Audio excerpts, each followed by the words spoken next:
வணக்கம். 15ஆம் அத்தியாயம் வானதியின் ஜாலம்.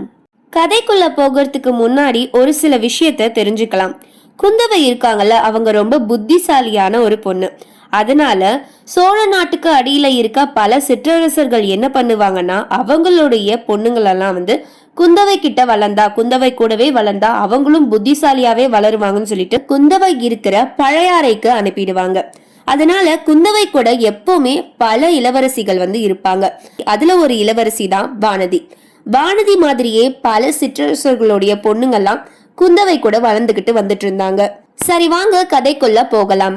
குந்தவையும் வானதியும் குழந்தை ஜோதிடர் வீட்டுக்கு போனதுக்கு அப்புறமா அந்த படகுல பல பெண்கள் இருந்தாங்கல்ல, அந்த பல பெண்களும் பல சிற்றரசர்களுடைய மகள்கள். அந்த பெண்கள் எல்லாருமே இவங்க போனதுக்கு அப்புறம் என்ன பேசிக்கிறாங்க அப்படின்றத பார்க்கலாம். அடியே தாரகை, இந்த கொடும்பாலூர்காரிக்கு வந்த யோகத்தை பாத்தியாடி? நம்ம இளைய பிராட்டிக்கு அந்த பொண்ணு மேல அப்படி என்னடி அவ்வளோ பாசம் அப்படின்னு ஒரு பொண்ணு சொல்றா. ஆசையும் இல்ல ஒன்னும் இல்லடி வாரணி, 4 மாசமா அந்த பொண்ணு ஒரு மாதிரி கிறுக்கு பிடிச்ச மாதிரி இருக்கு. அப்பப்போ வேற மயக்கம் போட்டு கீழே விழுது. அப்பா அம்மாவெல்லாம் விட்டுட்டு நம்ம குந்தவை அம்மாவை நம்பிதானே இங்க வந்திருக்கு. அதனாலதான் அந்த பொண்ணுக்கு என்ன ஆச்சு அதெல்லாம் கேட்கறதுக்காக தான் ஜோதிடர் கிட்ட அந்த பொண்ணை மட்டும் கூட்டிட்டு போயிருக்காங்க. ஏதாவது பேய் பிசாசு ஏதாவது பிடிச்சிருக்கா, ஏதாவது பிடிச்சிருந்தா மந்திரம் கிந்திரம் போட்டு ஓட்டலாம், இதனால தாண்டி கூட்டிட்டு போயிருக்காங்க, வேற ஒண்ணும் இல்லடி அப்படின்னு தாரகை சொல்றா. பேயும் இல்ல பிசாசும் இல்லடி, இவளை எந்த பேய் பிசாசு பிடிச்சிட போகுது, இவளே ஒரு 100 பிசாசு அடிச்சு ஓட விட்டுருவா அப்படின்னு வாரணி சொல்றா. உடனே இன்னொரு பொண்ணு, வானதி மயக்கம் போட்டு விழுறது எல்லாமே நடிப்பு தாண்டி, இந்த மாதிரி எல்லாம் பண்ணா நம்ம இளவரசர் அவளுடைய வலையில சிக்கிடுவாருன்னு அவன் நினைச்சு இதெல்லாம் பண்ணிட்டு இருக்காடி அப்படின்னு சொல்றா. அது கேட்ட உடனே இன்னொருத்தி, நிரவதி சொல்றது கரெக்ட் தாண்டி, அன்னைக்கு கூட பாத்தியா இளவரசர் கிளம்பும் போது கையில இருந்த தீபத்தட்டை கீழே போட்டா, அது கூட அவர் அவளை பாக்கணும்ன்றதுனாலதான் இவ பண்ணிருக்கா. நீங்களே சொல்லுங்க, 2 கையில பிடிச்சிருந்த தட்டு எப்படி தெரியாம கீழே விடும்? அது மட்டும் இல்லாம நம்ம இளவரசர் என்ன புலியா கரடியா, அவரை பார்த்து பயந்து இப்படி எல்லாம் பண்றதுக்கு அப்படின்னு வாரணி சொல்றா. உடனே நிரவதி என்ன சொல்றானா, ஆமா ஆமா, உடனே பாத்தியா மயக்க போட்டு விழுந்த மாதிரி வர விழுந்துட்டா, இப்படி எல்லாம் பண்றதுக்கு கூட ஒரு கெட்டிக்காரத்தனம் வேணும்டி. அவ பண்றதெல்லாம் நடிப்புன்னு கூட தெரியாம குந்தவை தேவியும் நம்ம இளவரசரும் ஏமாந்து போனாங்க பத்தியா, அது தாண்டி பெரிய வேடிக்கைன்னு சொல்றா செந்திரு. போய் பித்தலாட்டம் இந்த மாதிரி நடிக்கிறவங்களுக்கு தாண்டி இது காலம் அப்படின்னு மந்தாகினி சொல்றா. யுத்தத்துக்கு புறப்பட்ட நம்ம இளவரசர் திரும்ப இவளை பார்த்துட்டு போனாரே, இவ நடிச்சது எந்த அளவுக்கு வேலை செய்து பாத்தீங்களா அப்படின்னு வாரணி சொல்றா. உடனே தாரகை என்ன சொல்றா அப்படின்னா, அதெல்லாம் ஒன்னும் இல்லடி, நம்ம இளவரசர் ரொம்பவே மென்மையான குணமுள்ள ஒருத்தர். நம்ம கண்ணு முன்னாடி ஒரு பொண்ணு மயக்கம் போட்டு விழுந்துச்சே, அந்த பொண்ணு எப்படி இருக்கும்னு சொல்லிட்டு பாக்கலான்னு வந்திருப்பாரு, வேற ஒன்னும் இருக்காதிரி, நீ உடனே புது அர்த்தம் ஏதாவது கண்டுபிடிக்காத அப்படின்னு சொல்றா. இளவரசரை பத்தி நீ சொல்றது உண்மைதாண்டி, அவரை மாதிரி குணமான ஒரு ஆள் இந்த உலகத்துல இருக்க முடியுமா? நம்ம கதையில கூட அப்படி ஒருத்தரை பார்க்கவே முடியாது. ஆனா இந்த வானதி இருக்காளே, இந்த வானதி, அவ மயக்கம் போட்டு விழுந்தாலே அது என்ன மயக்கம்னு தெரியுமா? அந்த மயக்கத்தை பத்தி கேட்க ஜோதிடர் கிட்ட போக வேண்டிய அவசியமே இல்லடி, என்ன கேட்டிருந்தாலே சொல்லியிருப்பேன் அது என்ன மயக்கம்னு அப்படின்னு வாரணி சொல்றா. அது என்னடி மயக்கம், எங்களுக்கு தான் சொல்ல அப்படின்னு செந்திரு கேட்ட உடனே வாரணி செந்திரு காது கிட்ட போய் ஏதோ சொல்றா. இத பாத்துக்கிட்டே இருந்த நிரவதி, என்னடி ரகசியம், எங்களுக்கு தான் சொல்ல அப்படின்னு கேட்ட உடனே, அது சாதாரண மயக்கம் இல்லையாண்டி, மையல் மயக்குமா அப்படின்னு செந்திரு சொன்ன உடனே எல்லாருமே கலகலன்னு சிரிக்க ஆரம்பிக்கிறாங்க. இவங்க எல்லாருமே ரொம்ப சத்தமா சிரிக்கிறாங்க.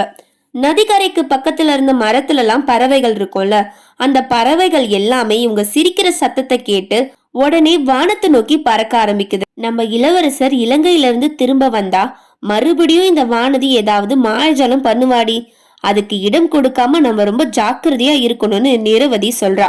உடனே தாரகை என்ன சொல்றா அப்படின்னா, இளவரசர் திரும்பி வரதுக்குள்ள இந்த பொண்ணு கண்டிப்பா பைத்தியம் ஆயிடும்டி, நீங்க வேணா பாருங்களேன், இந்த பொண்ணு பைத்தியம் ஆகலன்னா என்னோட பேரை தாடகைன்னு நான் மாத்திக்கிறேன் அப்படின்னு சொல்றா. அதெல்லாம் இருக்கட்டும்டி, நம்ம இளைய பிராட்டி நம்ம கிட்ட ஒரு வேலை சொல்லிட்டு போனாங்கல்ல, அவங்க வர்றதுக்குள்ள அந்த வேலையை செஞ்சிடலாண்டி அப்படின்னு மந்தாகினி சொல்றா. மந்தாகினி சொன்னதுக்கு அப்புறமா 2 பெண்கள் என்ன பண்றாங்கன்னா, படகுக்கு அடியில ஒரு நீளமான பெட்டி ஒண்ணு இருக்கு. அந்த பெட்டியை திறக்கிறாங்க. அதுல ஒரு முதலை இருக்கு. முதலை அப்படின்னா உயிரோட இருக்கிற முதலை கிடையாது, ஏற்கனவே இறந்து போன முதலையோட உடம்ப பதப்படுத்தி வச்சிருக்காங்க. அது உள்ள பஞ்சு நாறு எல்லாம் வச்சு உண்மையாவே அது உயிரோட இருக்க மாதிரி வச்சிருக்காங்க. அதை வெளியே எடுக்கிறாங்க. அதுக்கப்புறமா படகை கொஞ்ச தூரம் எடுத்துட்டு போறாங்க. பெரிய பெரிய மரங்கள் இருக்கிற இடத்துக்கு கொண்டு போறாங்க. அதுல ஒரு பெரிய மரம் இருக்கு. அந்த மரத்தோட வேர்லாம் பாக்குறதுக்கு ரொம்ப பெருசா இருக்கு. அந்த வேர் நிலத்திலயும் இருக்கு, அப்படியே படர்ந்து தண்ணிக்குள்ளேயும் இருக்கு. அந்த இடத்துல முதலைய வைக்கிறாங்க. முதலையுடைய பாதி உடல் நிலத்திலையும் பாதி உடல் தண்ணிக்குள்ள இருக்கிற மாதிரி வைக்கிறாங்க. அந்த முதலை தண்ணியில அடிச்சுட்டு போயிடாம இருக்கிறதுக்காக ஒரு கயிறை வச்சு கட்டி வைக்கிறாங்க.